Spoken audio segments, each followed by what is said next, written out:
Bonjour à tous et bienvenue sur Visual Math. Dans cette vidéo, nous allons aborder le chapitre de la convexité, en revenant sur sa définition et ses propriétés principales. Pour débuter, nous allons revoir la définition d'une corde. La corde est un segment qui relie deux points situés sur la courbe. Ici, nous en avons tracé 3. Rappelons également ce qu'est une tangente, que vous avez particulièrement étudié dans le programme de première.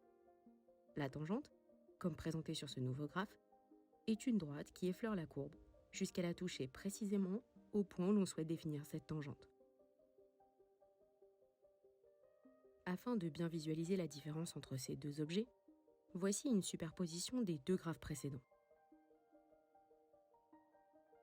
Venons-en maintenant à la définition d'une fonction convexe. Commençons par tracer une fonction convexe. Traçons une corde entre deux points situés sur cette courbe. On remarque que, sur la portion qui va du premier au second point, la courbe est toujours située sous la corde. Cela reste également le cas si l'on change la corde en déplaçant les points.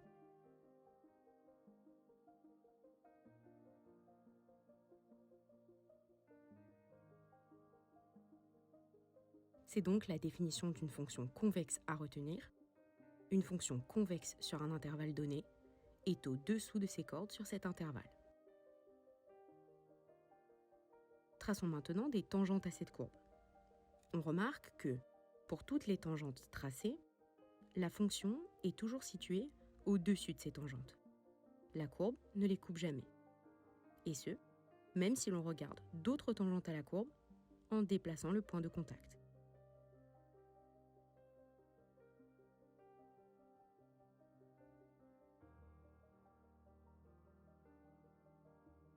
C'est une propriété à retenir. Pour toute fonction dérivable et convexe sur un intervalle, la fonction est au-dessus de ses tangentes. On peut également donner les propriétés équivalentes pour les fonctions concaves.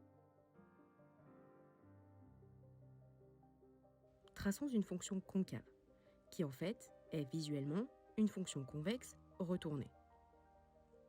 Traçons également une corde sur cette courbe. Je remarque que, entre les deux points qui délimitent ma corde, la courbe est cette fois-ci au-dessus de la corde. Cela reste également le cas si l'on change la corde en déplaçant les points.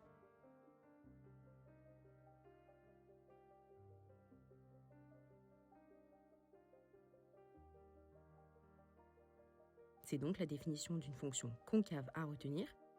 Une fonction concave sur un intervalle donné est au-dessus de ses cordes sur cet intervalle. Traçons maintenant des tangentes à cette courbe. On remarque que, pour toutes les tangentes tracées, la fonction est toujours située en dessous de ces tangentes. La courbe ne les coupe jamais. Et ce, même si l'on regarde d'autres tangentes à la courbe en déplaçant le point de contact.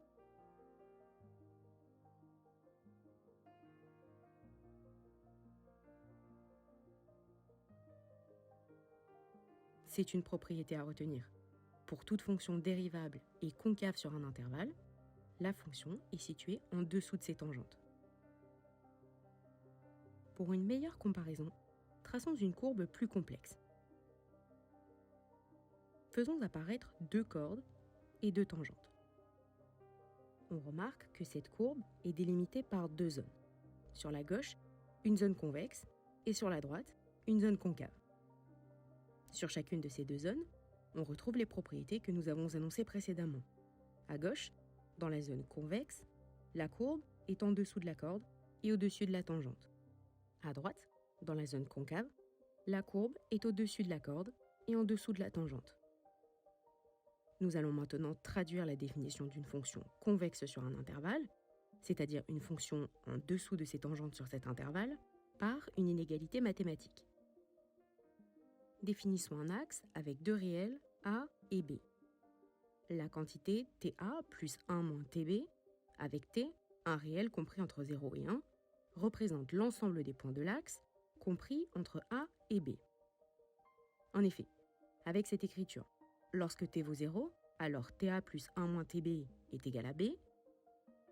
et lorsque t vaut 1, ta plus 1 moins tb vaut a. Un autre exemple. Lorsque t vaut 0,8, on se situe alors à 80% du côté de a. Plus généralement, lorsque t varie entre 0 et 1, on parcourt tous les points du segment AB, comme on peut le voir sur cette animation.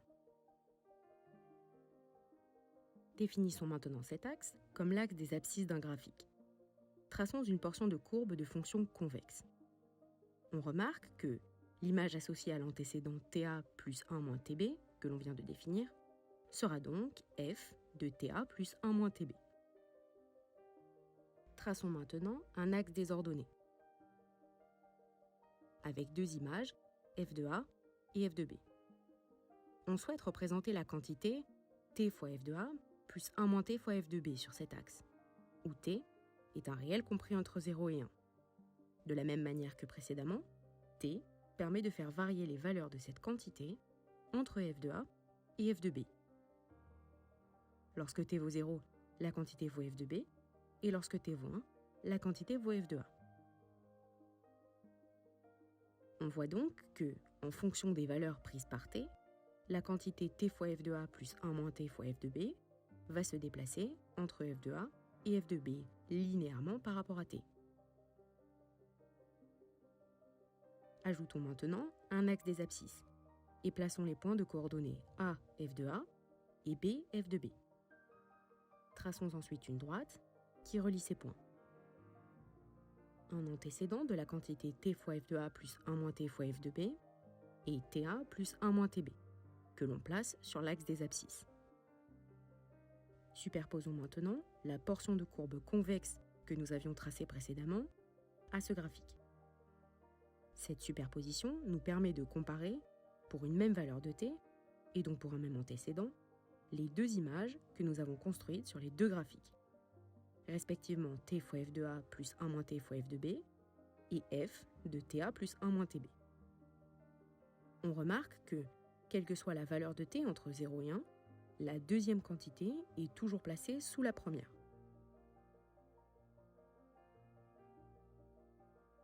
Ce qui est traduit par l'inégalité suivante. Pour faire le lien avec la première partie, vous pouvez remarquer que la droite est en fait la corde qui relie deux points d'une courbe représentative d'une fonction convexe. Elle est donc située au-dessus de la courbe en tout point.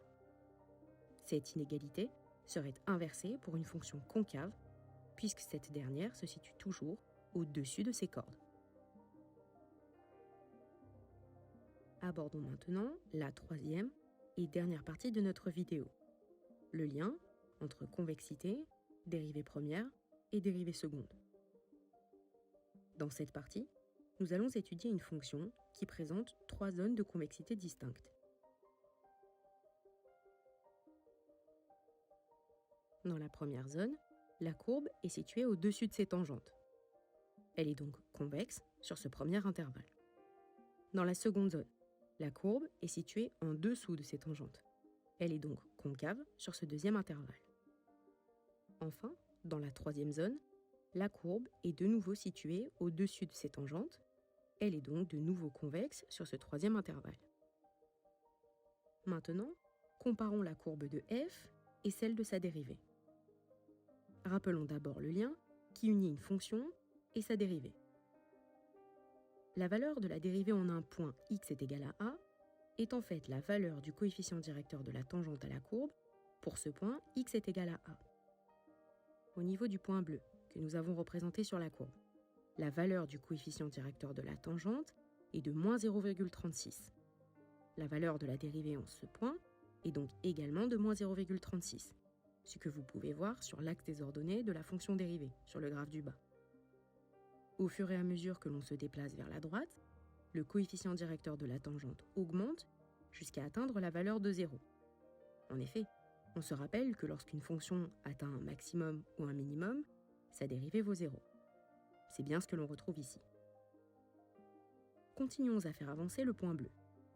On remarque que le coefficient directeur continue d'augmenter jusqu'à atteindre une valeur maximale de 1,88, puis redescend progressivement.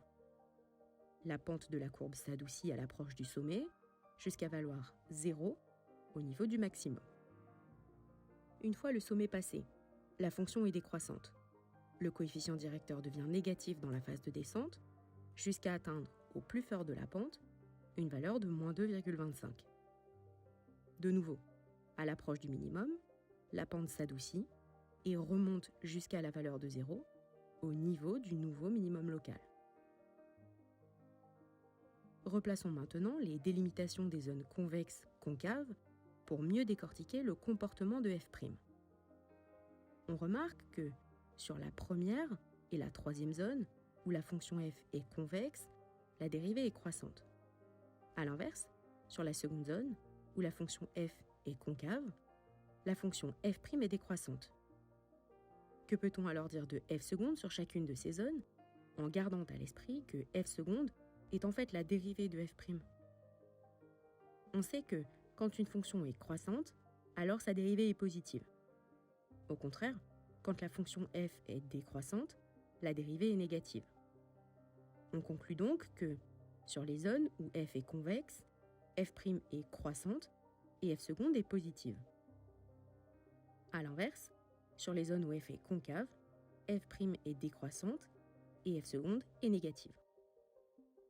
Cette propriété est la plus utilisée et la plus importante à retenir.